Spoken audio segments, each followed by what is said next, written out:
สบายดีทุกๆคนยินดีต้อนรับเข้าสู่คำลาวwords มื้อนี้เราจะมาเรียนรู้คำศัพท์เกี่ยวกับภูมิสันฐานประเทศลาว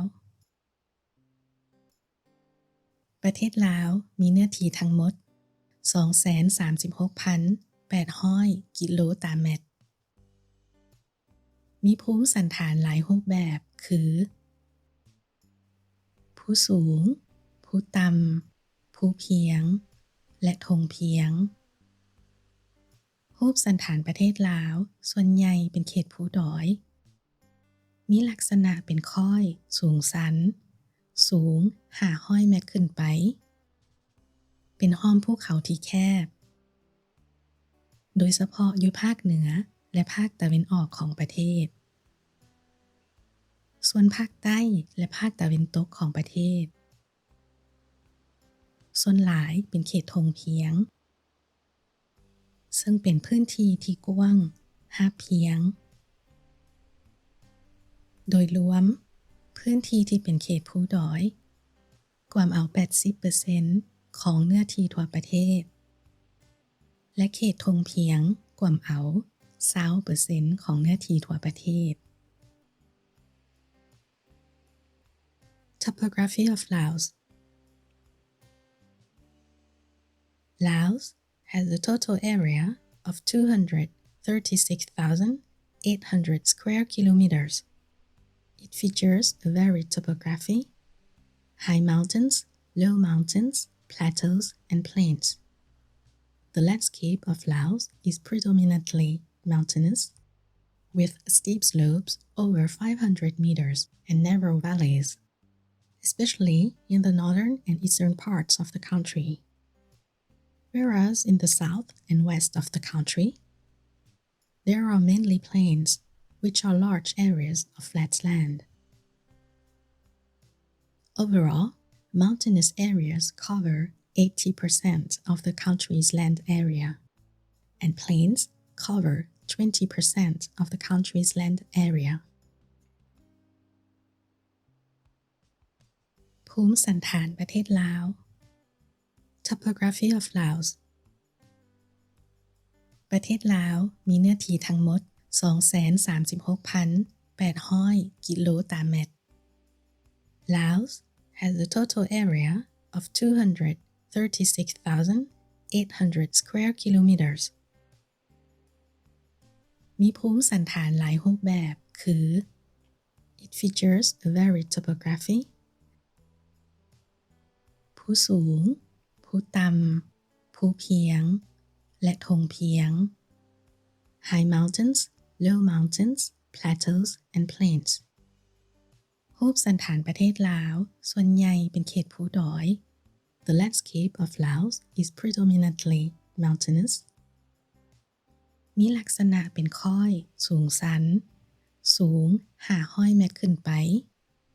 with steep slopes over 500 meters. เป็นห้อมภูเขาที่แคบ and narrow valleys. โดยเฉพาะอยู่ภาคเหนือและภาคตะวันออกของประเทศ especially in the northern and eastern parts of the country. ส่วนภาคใต้และภาคตะวันตกของประเทศ whereas in the south and west of the country, ส่วนหลายเป็นเขตทงเพียง there are mainly plains, ซึ่งเป็นพื้นที่ที่กว้างราบเพียง which are large areas of flat land. โดยรวมพื้นที่ที่เป็นเขตภูดอย overall, mountainous areas กว่าเอา 80% ของเนื้อที่ทั่วประเทศ cover 80% of the country's land area. และเขตทงเพียงกว่าเอา 20% ของเนื้อที่ทั่วประเทศ and plains cover 20% of the country's land area. คำศัพท์ vocabulary ภูมิสันฐาน topography รูปสันฐาน landscape รูปแบบรู รูปทรง shape ลักษณะ characteristics ดอย hill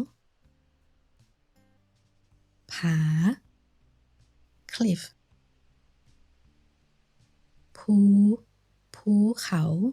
ภูดอย ภูผา mountain ภูสูง high mountain ภูต่ำ low mountain ภูเพียง plateau ธงเพียง plain เขตภูดอย mountainous area เขตธงเพียง plain area หอมภู valley ค่อย slope สูงสัน steep สูง high ต่ำ low หาบเพียง flat กว้าง vast wide แคบ narrow เนื้อที่ area พื้นที่ area space กิโลตารเมตร กิโลเมตรกาเลตารางกิโลเมตร square kilometer เมตร meter ส่วนห้อย percent